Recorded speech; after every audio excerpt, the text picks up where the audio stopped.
Hi ನಮಸ್ಕಾರ, welcome back to ದೇವ್ಯಾನಸ್ kitchen. ಇವತ್ತು ತುಂಬ ಸುಲಭವಾಗಿ ಅಕ್ಕಿನ ನೆನೆಸಿ ದೋಸೆ ಹೇಗೆ ಮಾಡೋದು, ಮೃದುವಾದ ದೋಸೆ ಹೇಗೆ ಮಾಡೋದು ಅಂತ ನೋಡೋಣ ಬನ್ನಿ. ಮೊದಲಿಗೆ ನಾವು ಒಂದು 4 ಲೋಟ ಆಗೋವಷ್ಟು ಅಕ್ಕಿನ ತೊಗೊಂಡಿದ್ದೀನಿ. 4 ಲೋಟ ಅಂದರೆ 1 kg ಆಗೋವಷ್ಟು ಅಕ್ಕಿ. ನಾನು ಸೊಸೈಟಿ ಅಕ್ಕಿನೇ ತೊಗೊಂಡಿದ್ದೀನಿ. ನೀವು ಬೇಕಾದ್ರೆ ದೋಸೆ ಅಕ್ಕಿನೂ ತೊಗೊಳ್ಳಿ.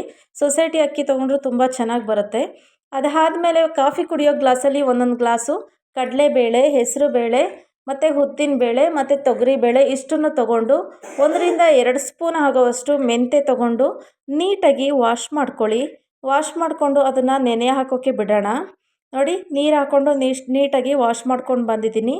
ಇದನ್ನು ಒಂದು 8 ಅವರ್ಸು ನೆನೆಸ್ಬೇಕಾಗತ್ತೆ. ನೋಡಿ, 8 ಅವರ್ಸ್ ನೆನೆಸಾಗಿದೆ. ತೋರಿಸ್ತೀನಿ ನಿಮಗೆ 8 ಅವರ್ಸ್ ನೆನೆಸಿದ್ಮೇಲೆ ಅಕ್ಕಿ ಹೇಗೆ ರೆಡಿ ಆಗಿದೆ ಅಂತ. ನೋಡಿ, 8 ಅವರ್ಸ್ ನೆನೆಸಿದ್ದೀನಿ. ಇವಾಗ ಇದನ್ನು ರುಬ್ಕೊಂಬರೋಣ. ರುಬ್ಬೋಕ್ಕೂ ಮುಂಚೆ ನಾವೊಂದು 1-2 ಲೋಟ ಆಗೋಷ್ಟು ಸಣ್ಣ ಲೋಟದಲ್ಲಿ 1-2 ಲೋಟ ಆಗೋವಷ್ಟು ಅವಲಕ್ಕಿನ ನೆನೆಸಿಡೋಣ. ನೆನೆಸಿ ಅದನ್ನು ಲಾಸ್ಟಲ್ಲಿ ರುಬ್ಕೊಳ್ಳಿ. ಅಕ್ಕಿ ಎಲ್ಲ ರುಬ್ಕೊಂಡು ಆಗುತ್ತಲ್ವ, ಲಾಸ್ಟಲ್ಲಿ ಸ್ವಲ್ಪ ಅಕ್ಕಿ ಜೊತೆ ಅವಲಕ್ಕಿನ ಹಾಕ್ಕೊಂಡು ನೀಟಾಗಿ ರುಬ್ಕೊಂಡು ರುಚಿಗೆ ತಕ್ಕಷ್ಟು ಉಪ್ಪನ್ನ ಹಾಕಿ ನಮಗೆ ಎಷ್ಟು ಹದಕ್ಕೆ ಬೇಕು ಅಷ್ಟು ಹದಕ್ಕೆ ಹಿಟ್ಟನ್ನ ಮಾಡಿಕೊಂಡು ಒಂದು 8 ಅವರ್ಸು ಫುಲ್ ನೈಟ್ ಬಿಡಿ. ಅದನ್ನು ಫುಲ್ ನೈಟ್ ಬಿಟ್ಟು ಮಾರ್ನಿಂಗೆ ನೀವು ಮಾಡ್ಕೋಬೇಕಂದ್ರೆ ಫುಲ್ ನೈಟ್ ಬಿಡ್ಬೋದು. ನೋಡಿ, ಮಾರ್ನಿಂಗು ಈ ಹದಕ್ಕೆ ರೆಡಿ ಆಗಿದೆ. ಅದು ಫುಲ್ ಉಬ್ಬಿ ಬಂದಿರುತ್ತೆ ಹಿಟ್ಟು. ನಾವು ನೀಟಾಗಿ ಮಿಕ್ಸ್ ಮಾಡಿಕೊಂಡಾಗ ಹಿಟ್ಟಿನ ಕ್ವಾಂಟಿಟಿ ಸ್ವಲ್ಪ ಕಮ್ಮಿ ಆಗುತ್ತೆ. ನೀಟಾಗಿ ಮಿಕ್ಸ್ ಮಾಡ್ಕೊಳ್ಳಿ. ಮಿಕ್ಸ್ ಮಾಡ್ಕೊಂಡು ಇವಾಗ ನಾವು ದೋಸೆ ಬಿಟ್ಕೊಳ್ಳೋಣ. ನೀವು ಬೇಕಾದ್ರೆ ಉಪ್ಪು ನೈಟು ಹಾಕ್ಬೋದು, ಬೆಳಗ್ಗೆ ಎದ್ದು ಹಾಕ್ಬೋದು. ನೈಟ್ ಹಾಕಿದ್ರೆ ಚೆನ್ನಾಗಿರುತ್ತೆ, ಬೇಗ ಕರಗಿರುತ್ತೆ ಎಲ್ಲ ಅನ್ನೋ ಕಾರಣಕ್ಕೆ ನಾನು ನೈಟೇ ಉಪ್ಪು ಹಾಕೋತೀನಿ. ಇದಕ್ಕೆ ಯಾವ ಸೋಡಾ ಕೂಡ ನಾನು ಹಾಕ್ತಾಯಿಲ್ಲ. ಸೋಡಾ ಹಾಕ್ತೇನೆ, ಮೃದುವಾಗಿ ದೋಸೆ ಬರುತ್ತೆ. ಒಂದು ಸಲ ಟ್ರೈ ಮಾಡಿ ಬೇಕಾದರೆ.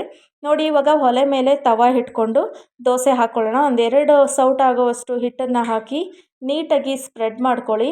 ಸ್ಪ್ರೆಡ್ ಮಾಡೋಕ್ಕೆ ಬರದೇ ಇರೋರಿಗೆ ಬೇಕಾದ್ರೆ ನಾನು ಸ್ಪ್ರೆಡ್ ಮಾಡೋದನ್ನು ತೋರಿಸ್ತೀನಿ.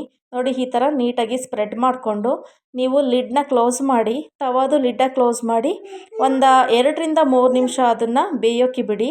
ಆಯಿಲ್ ಹಾಕ್ಕೋಬೇಕು. ನಾನು ಆಯಿಲ್ ಹಾಕ್ತಾಯಿಲ್ಲ, ನಿಮಗೆ ಬೇಕಾದರೆ ಹಾಕ್ಕೊಳ್ಳಿ. ನಾನು ತವಾಗೆ ಆಯಿಲ್ ಹಾಕಿರೋದ್ರಿಂದ ಹಾಕ್ತಾಯಿಲ್ಲ. ನೋಡಿ, ಎಷ್ಟು ಚೆನ್ನಾಗಿ ಬಂದಿದೆ ತೋರಿಸ್ತೀನಿ. ನೋಡಿ, ಎಷ್ಟು ಚೆನ್ನಾಗಿ ರೆಡಿಯಾಗಿದೆ ಎಲ್ಲ. ಈ ಥರ ಒಮ್ಮೆ ನೀವು ಟ್ರೈ ಮಾಡಿ, ತುಂಬ ಚೆನ್ನಾಗಿ ಬರುತ್ತೆ. ಒಮ್ಮೆ ಟ್ರೈ ಮಾಡಿ ನೋಡಿ. ನೀವು ಬರೀ ಉದ್ದಿನಬೇಳೆ ಅಕ್ಕಿ ಹಾಕಿ ಮಾಡ್ತಿದ್ದೀವಿ ಅನ್ನೋರು ಒಮ್ಮೆ ಈ ಥರ ಎಲ್ಲ ಬೇಳೆಗಳನ್ನೂ ಹಾಕಿ ಒಂದು ಸಲ ಟ್ರೈ ಮಾಡಿ. ಬೆಣ್ಣೆ ಹಾಕ್ಕೊಂಡ್ರಂತೂ ಮಸಾಲೆ ದೋಸೆನೂ ಕೂಡ ಈ ಹದದಲ್ಲಿ ನಾವು ತುಂಬ ಚೆನ್ನಾಗಿ ಮಾಡ್ಬೋದು. ಹೇಗೆ ಬಂತು ಅಂತ ಕಮೆಂಟ್ ಮಾಡಿ. Thank you.